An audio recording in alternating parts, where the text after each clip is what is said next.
Dying, a crucial moment in life. Welcome back everyone to Mind Podcast. Death comes to us all as a natural occurrence. It is the crossroads leading to our future. We must face it with the strength of our own spiritual practice. In this chapter, we will examine the dying process and how to approach death when it arrives.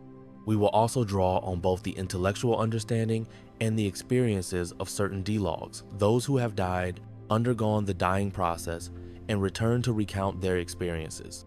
When a life-threatening condition arises, an illness, injury, or any event that brings about death, we enter the dying process. In that process, the elements that constitute the body and mind all disintegrate. For accomplished practitioners, this dying process culminates in the appearance of the true nature, the essence of reality. For ordinary people, it ends with the final breath and a plunge into the unconsciousness of death. Most people will experience, to some degree, the stages in the dying process described below, though fully realized, practitioners may not necessarily go through all these experiences. As we near death, through the power of meditative concentration, we can merge our true mind with emptiness and wisdom, which is Buddhahood. If we recognize and maintain that union, we have attained enlightenment. If we cannot achieve this, then by means of the foul practice, we can transfer our consciousness to a Buddha's pure land and be reborn there. The near-death process. As we enter the dying process or lie on our deathbed, consciousness gradually leaves the physical body as the 5 aggregates of form, feeling, perception, mental formations, and consciousness, the constituents of body-mind, begin to dissolve. Initially, the body's vital energies become chaotic, and then the disintegration of these 5 components follows. The elements and subtle energies of the body. To understand the process of disintegration outlined below, it is useful to know some details about the human body according to Buddhist esoteric teachings. Every component of the body is formed by 4 elements, or their combination: earth, water, wind, air, and fire. Earth forms the solid parts of the body, such as bones and flesh. Water is the liquid part, such as blood, lymph, and urine. Fire is body heat and metabolism. Wind, air, is the breath and the movement of substances and energies within the body. There is also a 5th element, space, which provides the container for these 4 elements. Physically, it corresponds to the cavities and empty spaces in the body. Beyond these material aspects, the body has a system of subtle inner energies. 3 key elements of this subtle energy system are wind energy, channels, and essences. 1. Channels Sa Nadi, an intricate network of innumerable energy channels forming pathways through which energy flows. 3 main channels are the central channel, the right channel, and the left channel. 2. Wind energy lung, prana. These are the energetic forces moving through the channels, sometimes called winds because of various vital activities they perform. A.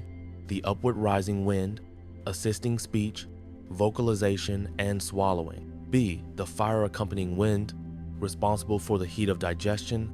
And C. The downward moving wind, helping in excretion. 3. Essences, thigol, bindu, subtle white and red fluids that circulate through the channels via the wind energy. They are described as droplets or spheres of creative power essential to life, which we receive from our father and mother at the moment of conception. The white essence is the masculine energy from our father, and the red essence is the feminine energy from our mother. In the dying process, these 2 essences begin to converge at the heart center. This convergence marks the moment of death. Many esoteric Buddhist teachings use these subtle bodily energies as essential means of practice. For example, the Master Tile taught disciples to train in the channels as abodes, in the winds as movement, and in the enlightened essences as adornments. When practitioners experience the great bliss of these essences, they move mind and wind energy together along the channels, sowing seeds of blissful essence.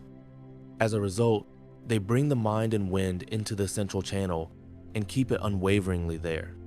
Thus, the central channel becomes more than just a physical conduit. It becomes the path of practice and the fruit of realization, an unsurpassable realm, free of the confines of conceptual thinking, discrimination, and habitual tendencies. The disintegration of the elements. When the dying process begins, the winds or energies first become disordered and start to disperse, leading us through two stages of dissolution. The first stage is the external dissolution, in which the forces of the four material elements earth, water, wind, and fire of the body disintegrate, causing the senses to cease functioning. The second stage is the internal dissolution, in which our thoughts and emotions subside. Each stage is accompanied by certain inner experiences. We need to recognize that at death, as we withdraw external sense perceptions and direct our complete attention inward to the changes occurring within the body, this subjective phenomenon becomes our entire world. For us, the entire universe seems to be just these internal changes. That is why even a change in a drop of blood can feel as if the earth itself is shaking, or a single hair on our head can appear like a towering tree. Fears, habits, tendencies, and various emotions may surface in the form of visions, images of beings, realms, sounds, and sensations. You will find such descriptions in the Dlog accounts later in this chapter. 1. Earth dissolves into water. At this point, we feel we are losing the stability and grounded quality of the body's earth element. Our face becomes pale, as though the body has lost its vital energy. We might have a sensation of sinking or of the earth giving way beneath us. We cannot get up or stand. We lose our balance and feel as though we are pinned down by a heavy object. Hence, dying individuals often say, "Pull me up. I feel like I'm sinking." We may feel hazy and see illusory images. 2. Water dissolves into fire. Now we feel we are losing the fluidity and moist nature associated with the water element. We may feel extremely thirsty. Saliva drips from the mouth, tears flow, then dry up. That is why dying people often say, "Give me some water, I'm thirsty." We may feel suffocated and unsettled, and see illusions that resemble smoke. 3. Fire dissolves into wind. Next, we feel we are losing the heat-generating qualities and the ripening and burning characteristics of the fire element. If the dying person was a sincere practitioner who lived virtuously with compassion and served others, heat dissipates from the lower extremities upward toward the heart. If they led a negative, corrupt life focused on self-interest, the heat dissipates from the upper body downward toward the heart. In either case, ultimately the warmth leaves from the heart center. During this time, one might lose sight entirely. Everything seems like red sparks on a black background. 4. Wind dissolves into consciousness. We feel we are losing the lightness and mobile quality of wind. Our breathing becomes labored. The inhale grows shorter, the exhale longer. Then the external breath ends and our eyes roll back. At this point, individuals who have led immoral lives might see terrifying visions, whereas virtuous people might see comforting images. We may see forms resembling luminous lights. Finally, consciousness merges into emptiness, marking the end of internal breath. Different sources have various viewpoints about the precise moments external and internal breathing stop, and these vary depending on personal constitutions. Generally, once the ordinary breathing of the lungs has ceased after 3 long breaths, that is when the external breath has ended. And when consciousness completely leaves the body, that is when the internal breath has ended. If our death is karmic destiny, it is very difficult to reverse. If death stems from unexpected circumstances, not rooted directly in karma, medical or spiritual intervention may revive us. However, in most ordinary cases, once we have died, there is no returning, unlike the Dlogs, who ventured further than this stage and then came back to life. 3. Internal dissolutions. Once the internal breath has stopped and the mind has lost its connection to the body, the subtle networks of channels, winds, and essences also begin to disintegrate. Our breath merges into emptiness.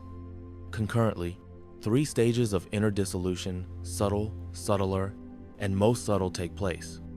1. Consciousness dissolves into appearance. At this point, the white essence from our Father descends from the crown through the central channel. We perceive everything as slightly white, though not a radiant or shiny white like broad daylight, rather like moonlight in a cloudless sky. All hateful thoughts cease. 2. appearance dissolves into increase. Then from the base of the central channel in the abdomen, the red essence from our mother rises up the central channel. We see things as slightly red, akin to the sky at sunset without clouds. All thoughts of attachment cease. However, in some cases, people may first see red and then white. According to the great master Dlog, this is an opportune moment to perform the fawa, transference of consciousness. 3. Increase dissolves into attainment. Now, consciousness, due to the force of winds, becomes sandwiched between the two parental essences, and everything turns black, like the cloudless night sky without a moon. At this point, all ignorant thoughts cease. The wind, essence, and mind concentrate at the heart center. This convergence is called space dissolving into luminosity.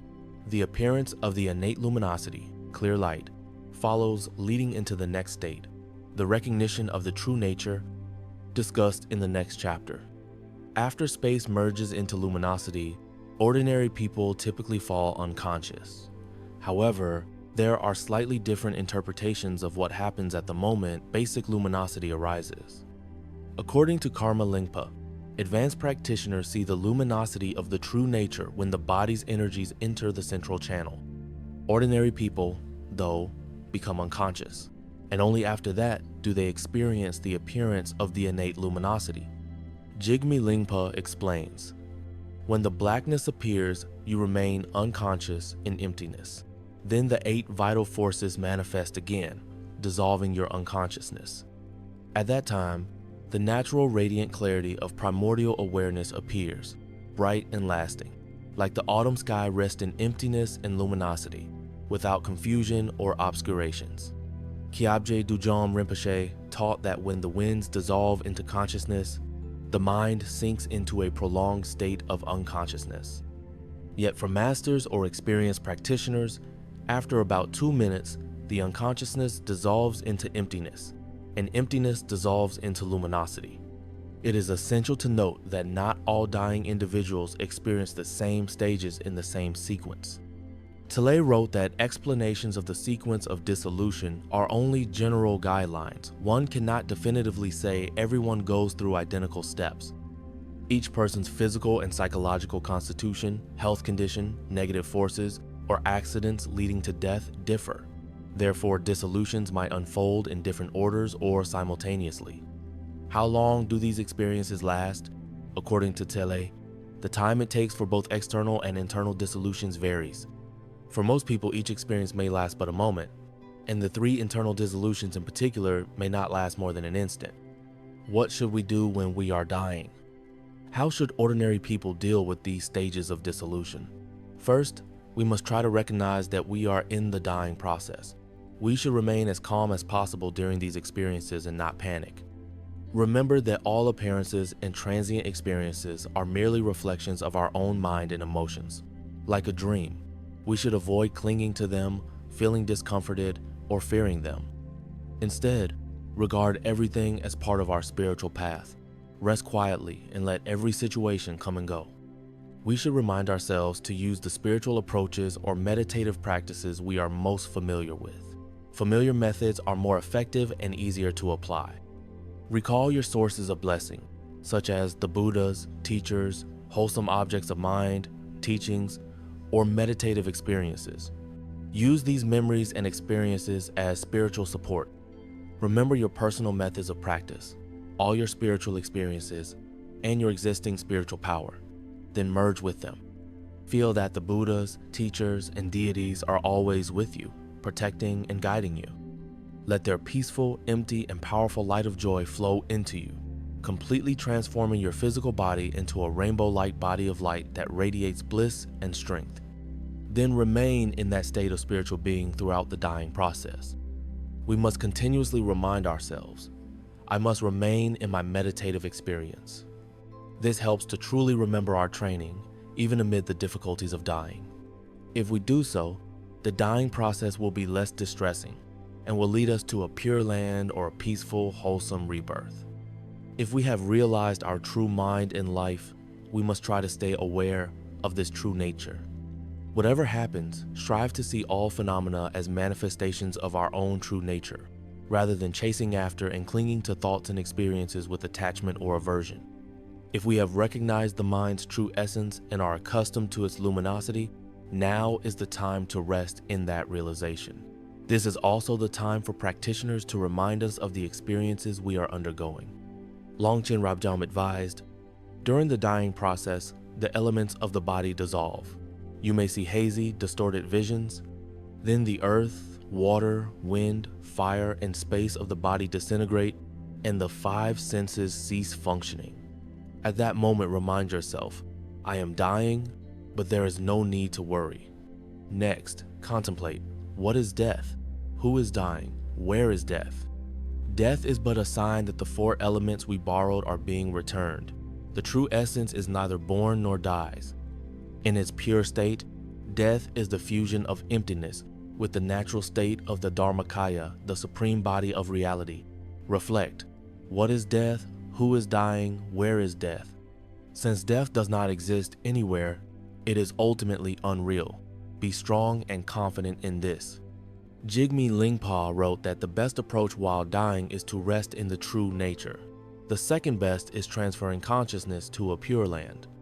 At the very least, one should rely on the 3 jewels, Buddha, Dharma, and Sangha, pray to one's teacher, and merge one's mind with their enlightened mind.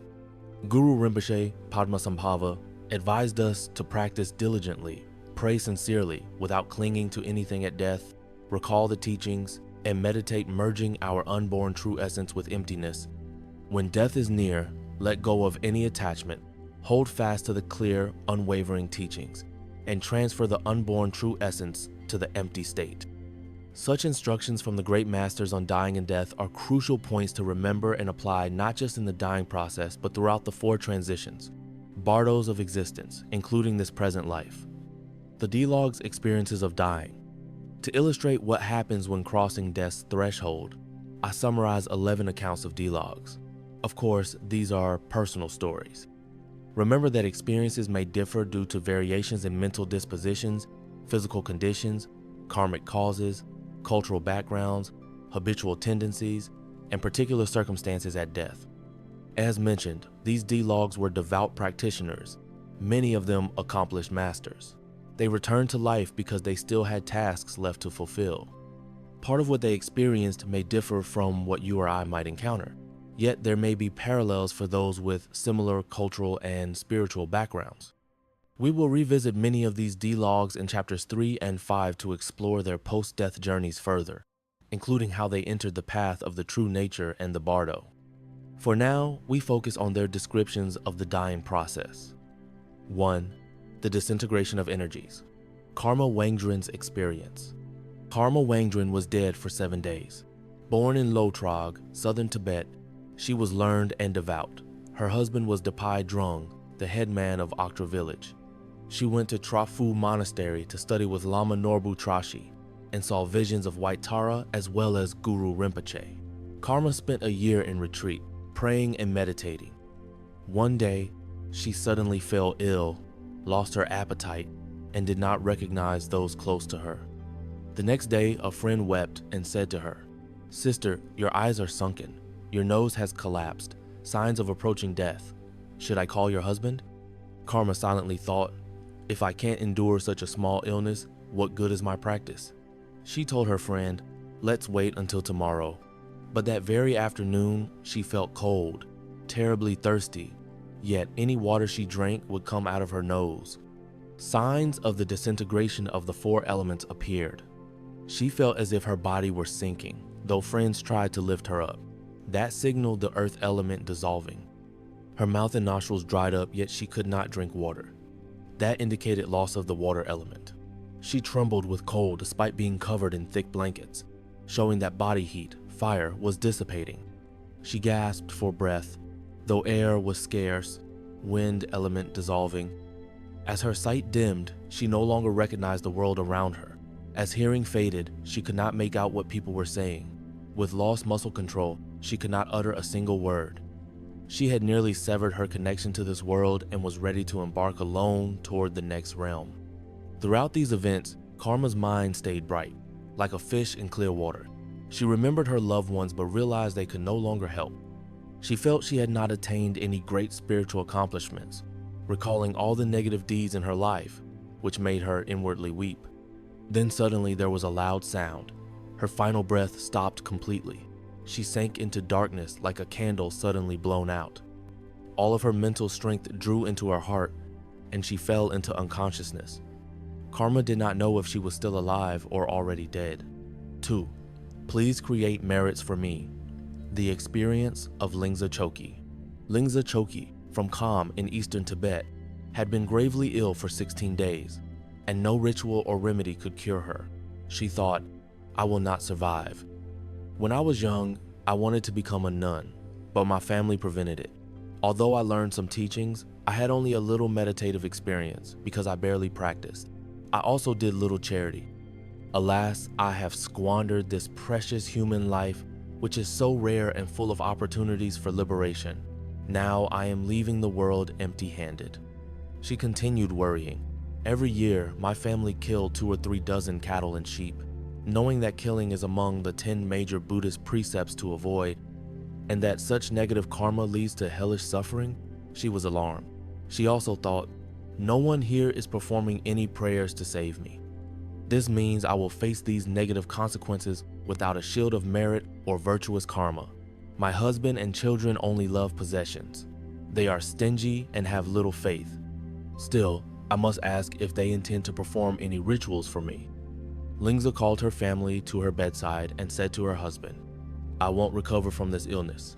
Now I have some final words to say. I have not created enough good karma and have committed many misdeeds.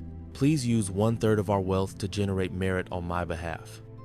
In Tibetan Buddhist tradition, a portion of a deceased person's estate is often used for offerings, prayers, meditation practices, feeding the poor, releasing animals, for example, buying and setting free birds or fishes all, or building stupas, temples, monasteries, or sponsoring Sangha members believed to generate merits and lead to a peaceful passing and fortunate rebirth.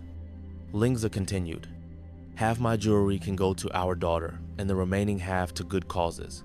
Whatever ritual you perform for me, please ensure it remains pure. If possible, all of you should engage in some practice. Otherwise, you might regret it at your own end. At least let our 2 sons do a bit of spiritual practice. And please do not remarry. Our children would suffer under another woman. Promise me you will do this. Her husband replied, if we give you 1/3 of our possessions, how will we feed ourselves? Our children need your jewelry. After your death, I will remarry so there is someone to manage the household. The children are too young to care for themselves. I might do something small for you, but I cannot promise much. Lingza thought, he will not do a big ceremony for me. Why didn't I personally create merit when I had the chance and the resources? He will remarry and my children will suffer. Poor children. This conversation filled her with sorrow, which caused dizziness. Then she felt as if she was being dragged beneath the earth and started to see terrifying visions. She felt pushed from above by many beings, drifting in a vast space, freezing from an icy cold. Suddenly, she sensed her body burning in a cremation ground, saw sparks flying, and heard flames howling. That ended, and she was blown away by a powerful storm. Then she felt her body hacked into pieces by various persons with different tools. All these frightening visions arose from the dissolution of the external elements, earth, water, wind, and fire within her body. Afterward, she experienced red, white, and black lights. Then she fell into a state of no consciousness and a lasting bliss. When she revived, she could not recall how long it had been. 3. Have the lords of death come for me? The experience of Denma Sangye Sangha. Sangye Sangye was from near Chabdo in Kham, eastern Tibet. He studied with many teachers, including the 14th Karmapa, 1798, 1868. One day, at age 55, a sharp pain struck his heart as if he had been shot. Strange hallucinations began. He lost his appetite. At times, he felt that all his internal organs were about to spill out. His arms and legs seemed to be tugged toward his heart. He feared imminent death, but was powerless to resist. Everything startled him, as if he had become hypersensitive. His breathing grew shallow, he suffered, feeling trapped like a bird clenched in a hand or a fish tossed on land. His vision dimmed quickly, and suddenly all forms disappeared into darkness. Next, he experienced repeated waves of excruciating sensations brought on by the collapse of the elemental forces in his body. He felt parched, his insides aflame, longing for just a drop of water. At other times, he was crushed beneath something like a mountain. The next moment, he was blown about like a feather in a storm. Then it seemed the sun and moon tumbled from the sky. He heard booming noises like thousands of thunderclaps at once and saw lightning bolts flashing in unison. It felt as though a house had collapsed, actually the dissolution of his body, but each disturbing vision vanished as swiftly as it arose. He then saw sparks like fireflies in the night sky, sometimes clear, sometimes not. He recognized that these visions reflected the dissolution of earth, water, wind, and fire as death approached. Yet, like most people, he felt fear and wondered, am I going through the elemental dissolutions? Have the countless deaths of my past lives caught up to me again? Have the lords of death come to take me away? Will I not live longer? He felt trapped in darkness inside what was actually his own body, now devoid of light. There, he saw 9 passages, the body's 9 orifices, by which he might escape the gloom. Gazing through the top orifice, he chanted "hike" 3 times, as taught in foul practice. This helped him exit through the 10th opening, the fontanelle at the crown of his head. 4. Clear sky, radiant luminosity, the experience of Dagpo Trashi Namgyal. Dagpo Trashi Namgyal was from central Tibet. He died for 5 days. He suffered severe head and upper body pain. Realizing death might be near, he sought teachings on the bardo. As his body's elements began to dissolve, his mind withdrew from external sensations and turned inward. He saw 5 colored lights, not by normal sight, but via his mind's vision. One by one, his 5 sensory perceptions of form, sound, smell, taste, and touch faded. As sight dimmed, he no longer recognized anyone. As hearing diminished, he could not hear. Smell, taste, and touch ceased. The earth element in his body dissolved into water, making his body feel heavy. As water dissolved into fire, his mouth and eyes dried out. He felt as though his blood vessels had tangled like a ball of yarn. Then, fire dissolved into wind, dispersing body heat. Wind, being the essence of true nature, ended his outer breathing. His consciousness dissolved into luminosity. When external breath merged into his internal breath, the first of 3 experiences arose. 1. Appearance. As the inner sign, his senses became clear. Externally, everything took on a slightly white hue, like moonlight in a clear sky. 2. Appearance dissolves into increase. As an inner sign, he saw sparks like fireflies. Externally, a slightly red hue appeared, like sunrise. 3. Increase dissolves into attainment. His senses remained momentarily clear. He saw sparks and lights like lamps. At this point, his ignorance of the true nature ended. Then a clear, cloudless sky manifested like luminosity, leading him to recognize an open clarity beyond dualistic perception of subject and object. 5. A dying person's sensations. The experience of Samten Chotso. At 19, Samten Chotso from Kham in eastern Tibet experienced Dlog for 7 days. The elements in her body unexpectedly became disturbed, and she knew death was near. She experienced non-stop hallucinations, feeling she was truly dying. First, her body's elements and senses dissolved. As the heart's vessels ceased functioning, she felt like a mountain overturning. When the blood vessels of her eyes stopped, she felt as though the sun and moon had fallen. Then the tongue's vessels failing gave the impression of lightning flashes filling the sky. Next, the ear's vessels failing sounded like 1,000 thunderclaps. 6. A distinctive Dlog. The experience of Dawa Droma. Dawa Droma, 1910, 1941. Born in Washul Thromta in Kham, was unique among the Dlogs because she knew in advance she would have a Dlog experience. Thus, she prepared herself and those around her. Her journey lasted 5 days. In 1924, Dawa often fell into deep meditative states. One day, she saw a vision of White Tara, who prophesied, "You will soon fall ill and die, but if you follow the instructions, after 5 days you will return as a Dlog to benefit many." Dawa's root teacher, Choktrul Rinpoche, hesitated to approve her undertaking such an intense spiritual event, but he blessed her, advising, "Rest in a state free of concepts. Keep faith in your teachers and protectors. Cultivate compassion for all sentient beings." Soon, she did indeed fall gravely ill. She requested the following preparations. 1. Remove all food and water from her room. 2. When she died, wash her body with saffron-infused water in the presence of a girl named Drolma. 3. As a symbol of her Buddha family, drape her head with a blue cloth. 4. Lock the house door with a padlock wrapped in blue fabric and seal it with a scorpion seal. Someone in a blue garment must keep vigil outside, forbidding anyone from entering or making noise for 5 days. 5.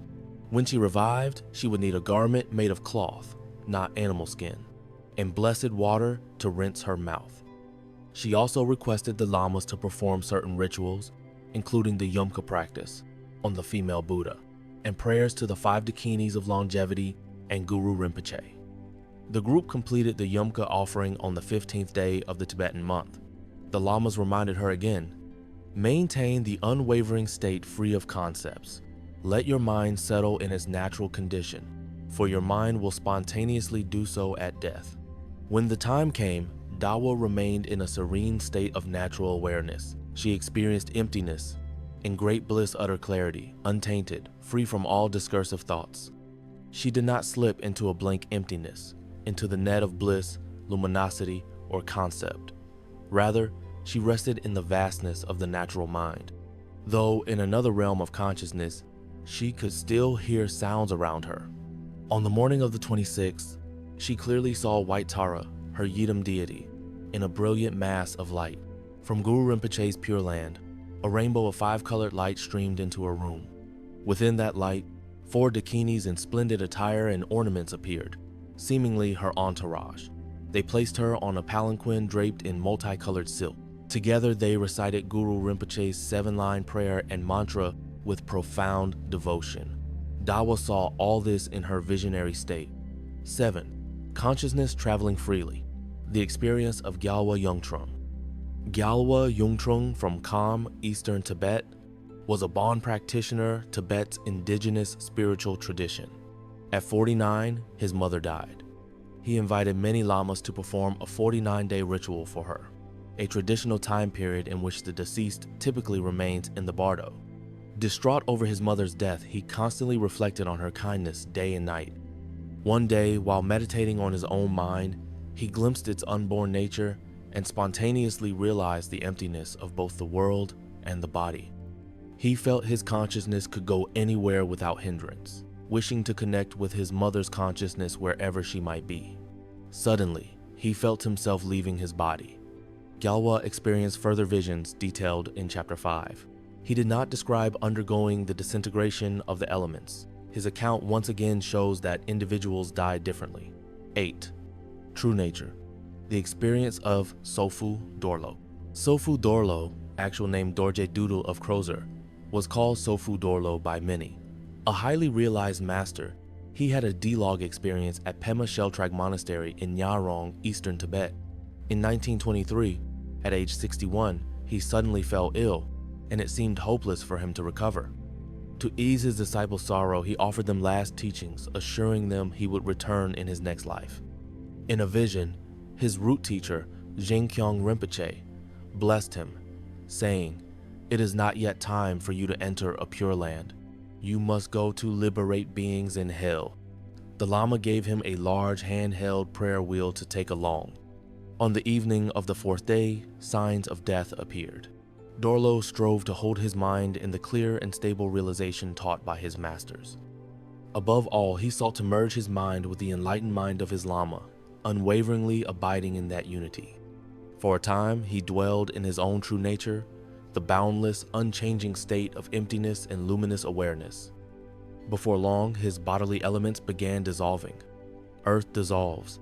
He felt his body falling and sinking into the ground. Water dissolves. He lost bodily strength. His mouth and nostrils dried. Fire dissolves. Body heat withdrew. His mind flickered and his eyes rolled up. Wind dissolves. His breathing became labored. Limbs trembled. Mind darkened, and vague illusions arose. Then the subtle disintegration followed. The rising red essence ascended, causing appearance to merge into increase. Everything seemed slightly red. The descending white essence descended, causing increase to merge into attainment. Everything seemed slightly white. Finally, the subtlest life force ended, and attainment dissolved into luminosity. Everything turned black. 9. The mind's wisdom becomes clear. The experience of Shugseb Jetson Locken. Shugseb Jetson Locken, 1865, 1953.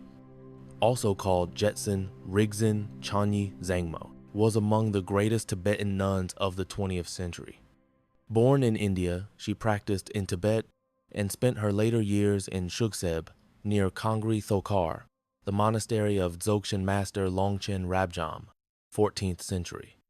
She had a Dlog experience lasting several days while in retreat at Zangyak Trog in Drygung, central Tibet.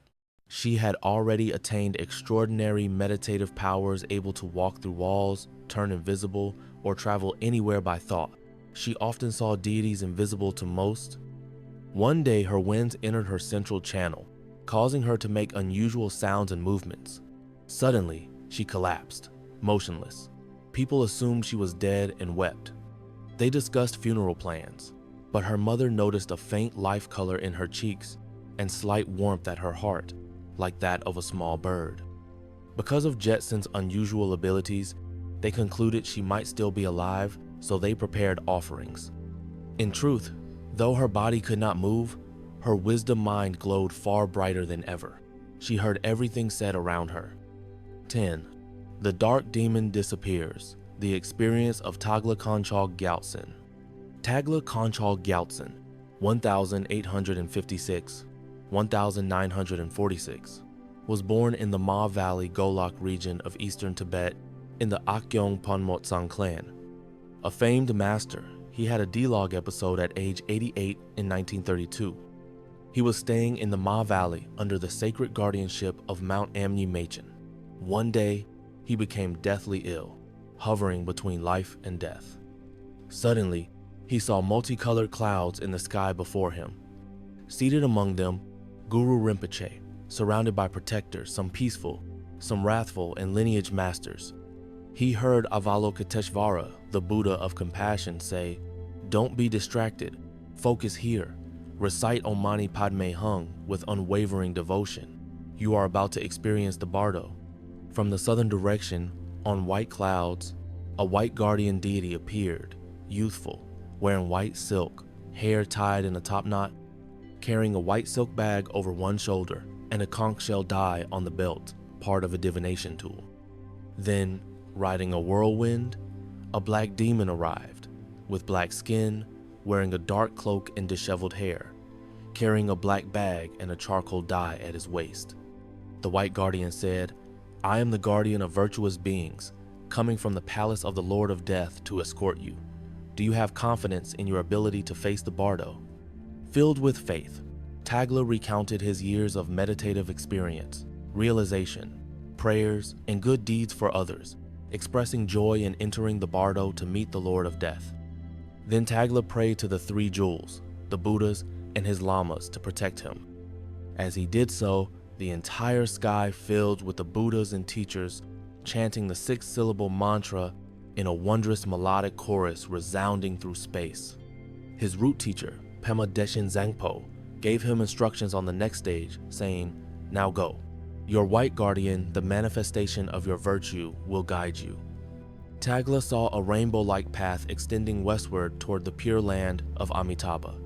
But Pema Deshin Zangpo added, "It is not time to enter Amitabha's pure land." The black demon grew furious, denying Tagla's virtue and listing many faults.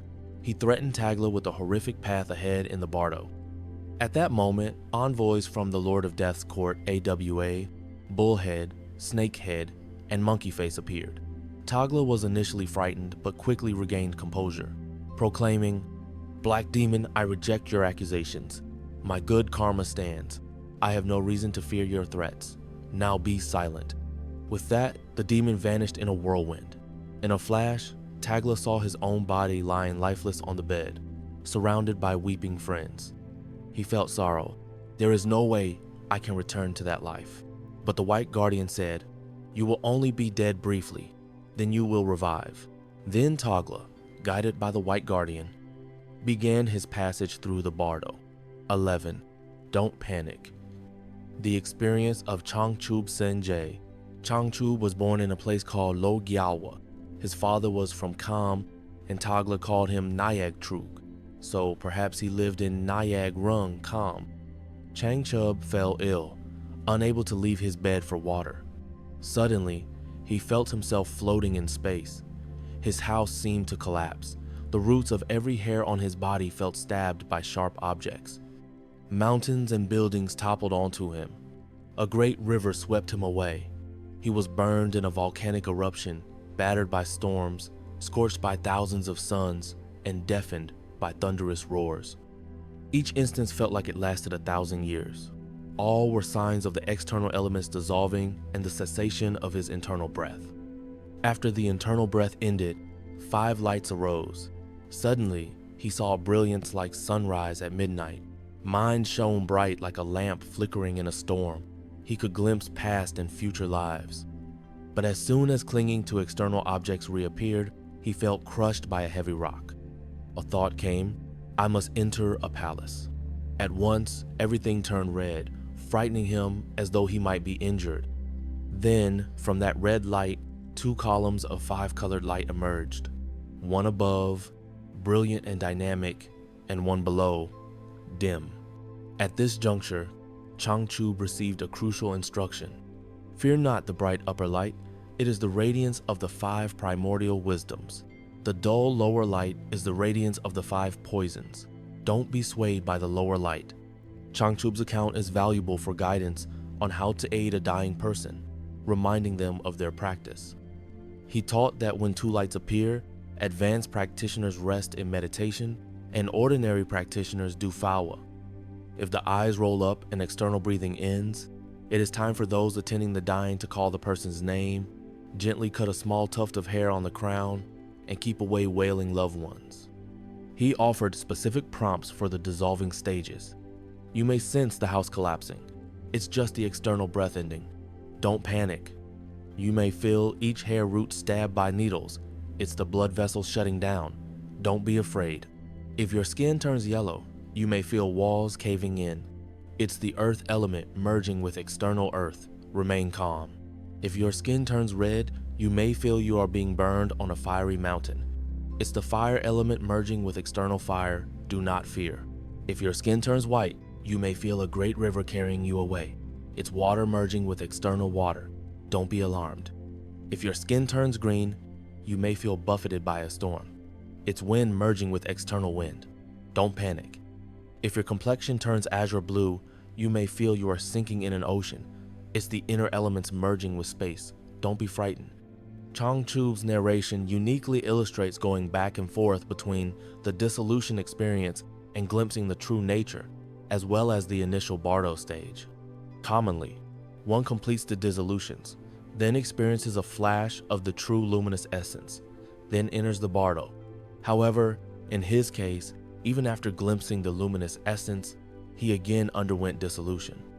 Thus, some dying individuals may shuttle between stages, perhaps fighting to stay alive or influenced by the interplay of mind, emotions, and karma. Don't be afraid, be prepared. You might feel fearful reading this chapter.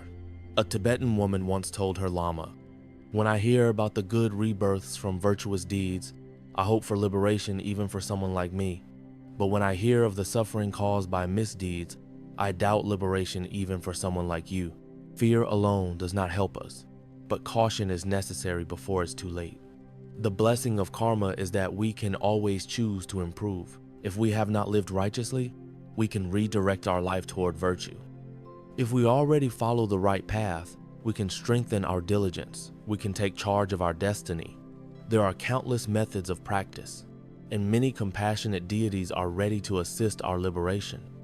But the first step is to acknowledge and accept the inevitability of death and the reality of karma while we still have time. Thus, we prepare now, during life. We cultivate a good heart and good deeds toward others. If we neglect such preparation, death is a tragic end and could lead to a dangerous future or even lower realms of hell. However, if we live well, death is a joyful transition from old age and sickness into the dawn of blissful experience. Some of us may behold enlightened beings of compassion and wisdom guiding us to the pure land of Amitabha, to be discussed in chapters 7 and 9. Moreover, for highly accomplished Vajrayana practitioners, death itself can be the doorway to enlightenment during the moment of recognizing the luminous essence discussed in the next chapter. The crucial point: we must get ready for death and the afterlife right now. We never know if our next exhalation will be followed by an inhalation. The day of our farewell or our celebration is indeed close at hand.